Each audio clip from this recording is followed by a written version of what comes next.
Okay, so here's a shape that actually we printed yesterday, but we haven't used in a movie all the way since yesterday.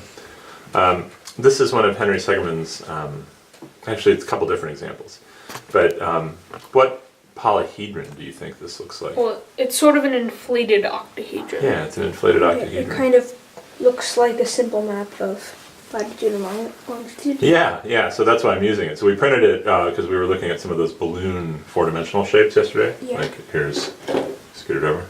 Here's the balloon four-dimensional cube. Is that showing up okay? Yeah. And so that was I was going to use it in yesterday's project, but we didn't. But it works out. It works out to be a real nice example of latitude and longitude. Yeah. So where's that walking around the equator point? This is, I guess this would kind of be the equator. Oh, by the way, did you know that a sphere could be thought of as an inflated octahedron?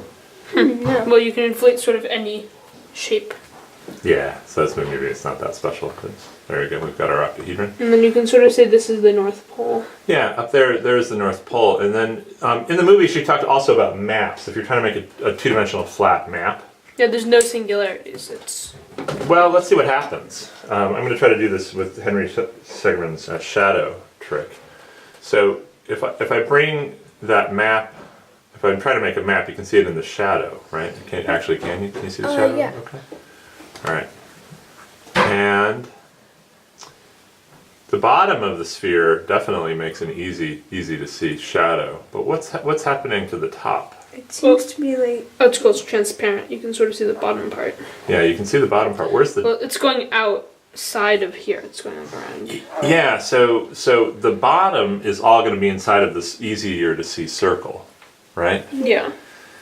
And the top is going to have to be on the outside of the circle. Yeah. So where is that one point, that one exact North Pole point eventually going to have to go to? Well, it's going to have to go to infinity. It'll be... the North Pole, it's like right here right now. But if it's sort of this circle. Sort of looks like it. Well, but if the points are in the shadow keep on the outside above here, keep getting wider and wider and wider, what's happening to the North Well, the Pole? North Pole is going to be stretched out, so it'll go like around. North Pole is going to be like around here. Yeah, and eventually what will it be? It'll be a circle. Where?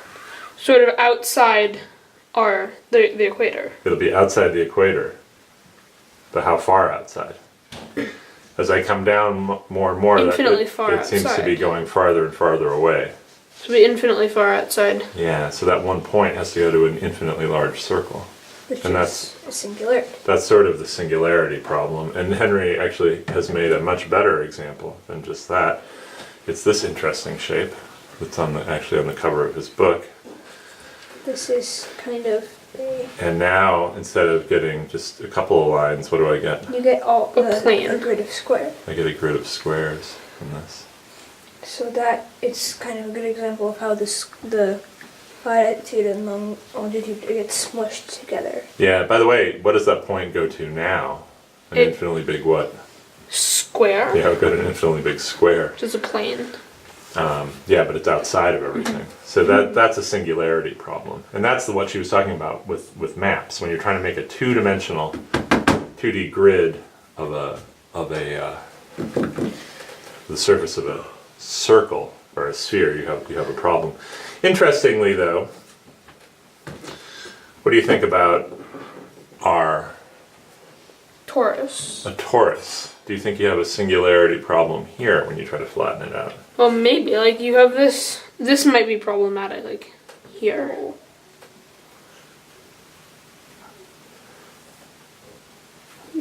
So, because it's normally kind of like in the center of everything. If the North Pole is kind of in the center of all the... Yeah, you can think of these circles going around up and down as being the lines that were the time zones. And what created the singularity on the sphere?